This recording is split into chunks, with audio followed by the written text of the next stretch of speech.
Hello, I am Vandana, Extension Lecturer in MNS Government College. Today we will discuss about the factor affecting magnitude of del zero. यानी कि बहुत सारे factor के बारे में पढ़ेंगे जो हमें ये बताएगा T2G और EG के बीच में जो एनर्जी गैप है वो ज़्यादा किस वजह से होता है, कम किस वजह से होता है। तो डिफरेंट फैक्टर दिए हुए हैं, वो आज हम वन बाय वन करेंगे। हमें पता है पहला क्या दे रखा है, geometry of the complex ion. Previous lecture में हमने पढ़ा था ऑक्टाहेड्रल कॉम्प्लेक्स के बारे में, टेट्राहेड्रल कॉम्प्लेक्स के बारे में और स्क्वायर प्लेनर कॉम्प्लेक्स के बारे में पूरा डिटेल में पढ़ा था। तीनों के बारे में जाना था।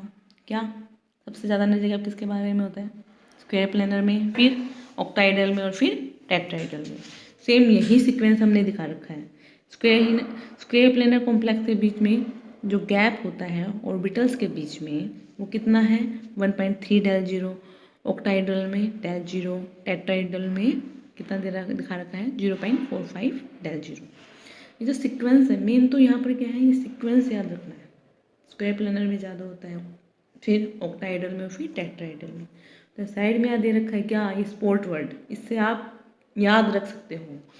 SP स्क्वायर प्लेनर, P से ऑक्टाहेड्रल और T से टेट्राहेड्रल। क्या हुआ, कैसे हुआ, ये हमने प्रीवियस लेक्चर में पढ़ा हुआ है।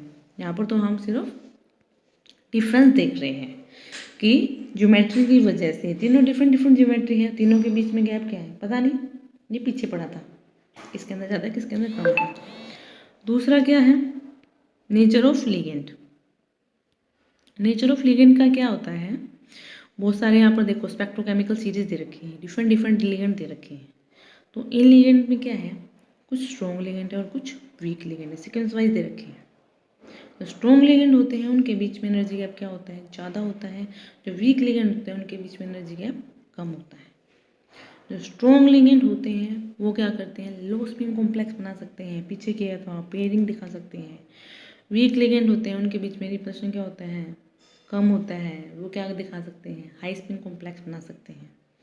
तो होता क्या है, मोस्टली हमें इन सीरीज में ये पता लग जाता है, मान लो एक तरफ CO लिगेंड दे रखा है, एक तरफ आयोडाइड लिगेंड दे रखा है, यहाँ पर बीच में जो अमोनिया दे रखा है ना, उसके राइट साइड में है ये क्या है, स्ट्रॉन्ग लिगेंड है, उसके लेफ्ट साइड में वो क्या है, वीक लिगेंड है। एक कॉम्प्लेक्स ऐसा दे दिया जिसके अंदर CO लिगेंड दे रखा है, एक कॉम्प्लेक्स ऐसा दे दिया जिसके अंदर आयोडाइड लिगेंड दे रखा है।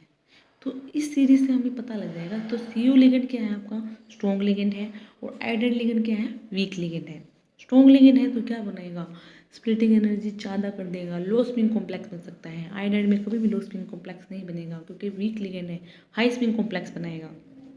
तो इस सीरीज में दे भी ये रखा है, जो देखो CO वाले लास्ट में दे रखे हैं, CO है, कार्बोनाइल है, साइनाइड है, नाइट्राइट आयन है, ये क्या करते हैं, ये हाई स्पिन कॉम्प्लेक्स बनाते हैं, सॉरी लो स्पिन कॉम्प्लेक्स बनाते हैं, क्योंकि स्प्लिटिंग एनर्जी क्या होती है इनकी ज़्यादा होती है।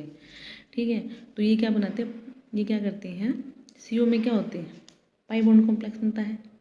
CO क्या करता है, मेटल को एनर्जी क्या करता है, इलेक्ट्रॉन ट्रांसफर करता है, और मेटल क्या करता है, जो अपने पास T2G ऑर्बिटल है, जो फील्ड ऑर्बिटल है, उनको वापस क्या करता है, लिगेंड को ट्रांसफर कर देता है। स्ट्रॉन्ग बॉन्डिंग बनती है, जितनी ज़्यादा स्ट्रॉन्ग बॉन्डिंग होगी उतना ही ज़्यादा क्या होगा, मेटल और लिगेंड के बीच में क्या होगा, इंट्रैक्शन ज़्यादा होगा।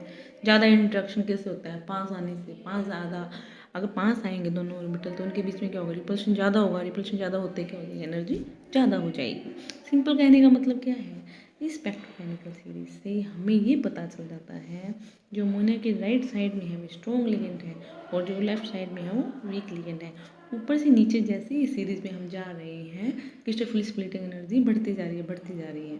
ठीक है, तीसरा फैक्टर क्या है आपका, nature of the complex ion. Complex ion आप क्या यहाँ पर क्या दे रखे हैं, सेंट्रल मेटल आयन के बारे में बता रखा है। अगर सेंट्रल मेटल आयन सीरीज में है, 3D ऑर्बिटल का है, 4D ऑर्बिटल का है, 5D ऑर्बिटल का है, तो होगा क्या, यहाँ पर जो 5D ऑर्बिटल का अगर मेटल आयन है उसमें क्रिस्टोफिल स्प्लिटिंग एनर्जी ज़्यादा होती है, क्योंकि हमें पता है 3D ऑर्बिटल के जो साइज़ है वो छोटा होता है as compare to 4D, as compare to 5D orbital. तो जितना ज़्यादा साइज़ होगा उतना ही ज़्यादा ऑर्बिटल क्या होगा, फैलेगा, उतना ही ज़्यादा डी ऑर्बिटल क्या होगा, लार्ज इन साइज़ होगा। उतना ही d orbital large in size होने की वजह से क्या होगा, जो ये क्या है लिगेंड के ऑर्बिटल और मेटल का ऑर्बिटल क्या करेगा, अच्छे से इंटरेक्ट कर पाएगा। ओब्वियसली बड़ा साइज होगा, बहुत सारी जगह घेर रखी है, वो क्या करेगा, जो लिगेंड का ऑर्बिटल है उसके साथ क्या करेगा, अच्छे से इंटरेक्ट करेगा।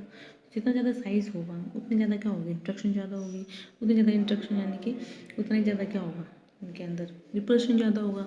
जितना ज़्यादा बड़ा साइज उतनी ज़्यादा अट्रैक्ट, उतना ही ज़्यादा क्या करेंगे, एक दूसरे को अट्रैक्ट करेंगे, उनमें क्या हो जाएगा, एक दूसरे की रिपल्शन बढ़ जाएगी और फिर क्या हो जाएगी, एनर्जी बढ़ जाएगी। ठीक है, तो होता क्या है, यही अगर हम टॉप टू बॉटम में जा रहे हैं तो डेल जीरो की वैल्यू बढ़ेगी। इसी तरह न्यूक्लियस का चार्ज, अगर न्यूक्लियस का चार्ज क्या है, ज़्यादा होगा तो क्या होगा, लिगेंड के बीच में क्या होगा, रिपल्शन ज़्यादा होगी और डेल जीरो की वैल्यू क्या होगी, बढ़ेगी। ठीक है, दिखा भी रखा है। आगे क्या है, सेंटर मेटल आयन ऑफ, यही फिर से वही आ गया, एक तो +0 चार्ज है और एक मेटल के पास +3 चार्ज है। तो जितना ज़्यादा चार्ज होता है उतनी ज़्यादा क्या होता है, मेटल के और लिगेंड के बीच में क्या होगा, रिपल्शन ज़्यादा होगी, अट्रैक्शन ज़्यादा होगा। ज़्यादा ज़्यादा अट्रैक्शन यानी कि लिगेंड और मेटल के ऑर्बिटल एक दूसरे के पास आने की ज़्यादा कोशिश करेंगे। जितने ज़्यादा पास आएंगे उतना ज़्यादा क्या होगा, एकदम से रिपल्शन होएगा और एनर्जी क्या हो जाएगी, बढ़ जाएगी। तो जितना ज़्यादा चार्ज ऑफ मेटल आयन होगा, अट्रैक्शन टुवर्ड लिगेंड ज़्यादा होगा और डेल जीरो की वैल्यू बढ़ जाएगी। यहाँ पर दे रखा है वेनेडियम आयन +0 में है, क्रोमियम आयन +3 में है। तो यहाँ पर क्रिस्टोफर स्प्लिटिंग किसकी ज़्यादा होगी, क्रोमियम की। ठीक है, जितना ज़्यादा मेटल चार्ज होगा ऑब्वियसली उतना ही ज़्यादा क्या होगा, लिगेंड से इलेक्ट्रॉन लेने की टेंडेंसी ज़्यादा बढ़ेगी, उतना ही ज़्यादा पास आएगा। जैसे ही पास ज़्यादा आएगा उसमें क्या होगा, रिपल्शन बढ़ जाएगा और क्या होएगा, क्रिस्टोफर स्प्लिटिंग एनर्जी में जो डेल जीरो की वैल्यू है वो आपकी बढ़